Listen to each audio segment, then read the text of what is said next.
Hello, and welcome to another edition of Bill and Kip's Excellent Bible Adventure. We're continuing looking at the Gospel of John. This week we're looking at the 8th chapter. I'm Bill Brunson, and this is Kip McClurg. We're two of the pastors here at Vestavia Hills Methodist, and we're glad that you've joined us today as we start looking at another one of the characters, another one of the stories that seems to stand out in the Gospel of John. And I noticed that today we have rocks. We have rocks, not really, again, keeping the budget low. These are not terribly expensive rocks, and in fact, they didn't cost us anything. But pretty common in most parts of the world, certainly common in Jesus' part of the world. Oh, absolutely. And very much a part of the story that we are dealing with today. It happens in John chapter 8, at the very beginning. And John chapter 8, it's the story of the woman who was caught in adultery. It's an odd sort of piece in John because the wording that leads to this story feels cut off, feels disjointed, and likewise it picks back up and it feels sort of oddly placed. Mm-hmm. But Christian tradition has left it in John, and this story I think is one that most of us connect well with because I think we've all sort of been in a similar place that this woman found herself. Right. And so she was drugged into the temple on a charge. And so we think back to the time of Jesus. There were multiple layers of governance that happened. You had certainly the emperor, the Caesar, over all of the Roman Empire. There would have been provincial governors or kings. Mm-hmm. Pilate during Jesus' day was sort of filled that role. Then you had members of the Herod family, which were sort of appointed by Caesar because, well, the Romans didn't quite understand all the religious culture that happened in that part of the world, and it took very little to start a riot. And if you did the wrong thing, even as a Roman governor, you could create a riot and have to clean it up. Yes. But the Herods seemed to halfway understand this and be able to deal with it better. And then you had, for the Jewish people, you had the Sanhedrin and scribes and Pharisees that would sort of control things at the religious level. So you had multiple kinds of governance going on. And so in this case, this woman was accused of breaking the law of Moses. And of course, we've had in this, throughout John, this ongoing dialogue between Jesus sort of using Moses as a weapon against the scribes and the Pharisees. Yeah. And so they come saying, hey, by Moses' law, this woman has committed adultery. She deserves to die. What do you think we ought to do? Right. And it's for them to bring that to Jesus, it's trying to back him into a corner. Mm-hmm. Because he has been, you look at his miracles, he has been merciful time and time again with people. Even the man who is laying by a pool, he goes over to him, and after 38 years, he gives him new life. And we're going to see this time and again throughout the gospel stories, Jesus offering hope and help to people. And so they bring this woman to Jesus, caught in adultery. Obviously, there's not a lot of question. Right. And they do it, though, in a way that they're trying to back Jesus into a corner of, so what do you think we ought to do? They are anticipating that Jesus will say, I know what the law of Moses says, but come on, she looks like a nice person. If she says she's sorry, no. They're wanting him to say something like that. They're expecting him to say something like, the law of Moses shouldn't be followed in this case. But that's not what he does. Of course, there's a lot in the oddities of this, you also have to take into account that typically when someone was caught in adultery, for a charge to be brought, you had to have both people. It's really hard to be caught in adultery by yourself.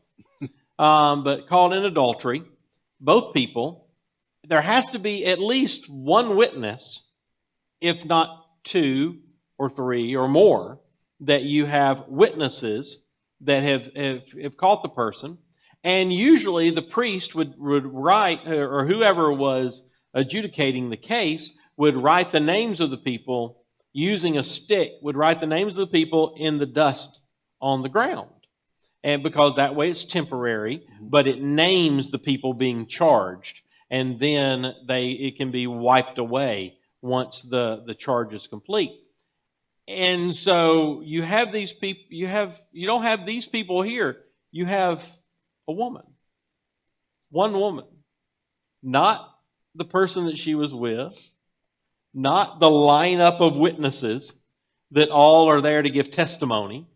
You have one woman standing there, and they're asking Jesus, law of Moses is clear what we should do in this case. We should kill her. What do you think about that? And just trying to push him to that point of violating the law so that they can entrap him. It's an odd case. And so he doesn't say a lot, which is kind of odd because, 6 and 7, he's saying a whole lot. In 7, he's yelling. Everybody. In 7, he's yelling about the rivers of living water flow through him.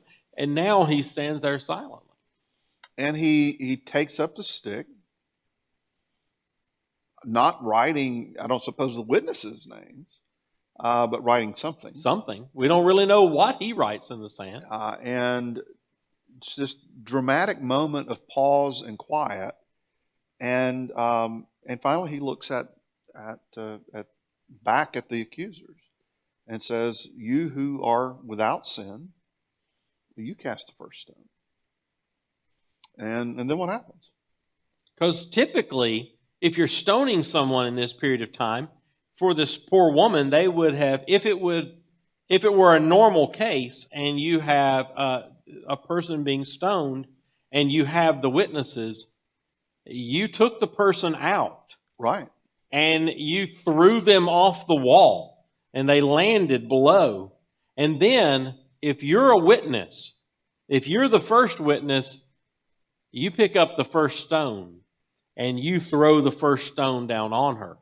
And then the second witness picks up the next stone and throws it down. And then everyone else then can come, everyone that wants to basically can come and throw stones down.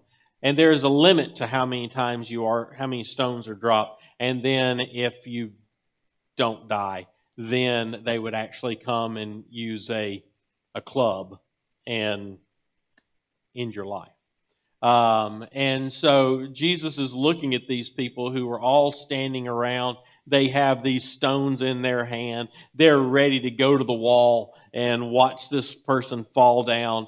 And he asks that question. He makes that statement, "You who are without sin, cast the first stone." They weren't witnesses. No. And but they could be the one cast down the next day. Mm-hmm. Is the reality. Absolutely. And I think it becomes for us, and I think one of the reasons it is such a popular story is it's a reminder to us that we all have a history. We all have sinned and fallen short of the glory of God, as Paul said. And it's easy for us, I like to say it's easy for us to have a list of sins that we're not guilty of. And usually those are the sins that we look at other people kind of down our noses and go, yeah, well, look at what they're doing. Right. Forgetting that there's probably a list of things that we by omission or commission are guilty of, but we put it out of our mind or justify it or somehow make it less than it really is. Yeah. But when we look at this list, we look good and everybody else looks bad. Mm-hmm. And this, I think, is ever a reminder to us that we all have sinned. Yeah. That while the sin that person may have committed may not be ours. Right. We have ours that they may not have committed. And they need mercy, but so do we. They need forgiveness, and so do we. Absolutely. And I think it's also a model for us when others are accusing someone or saying something about someone's character. Mm-hmm. Jesus' response was not to hit like and share.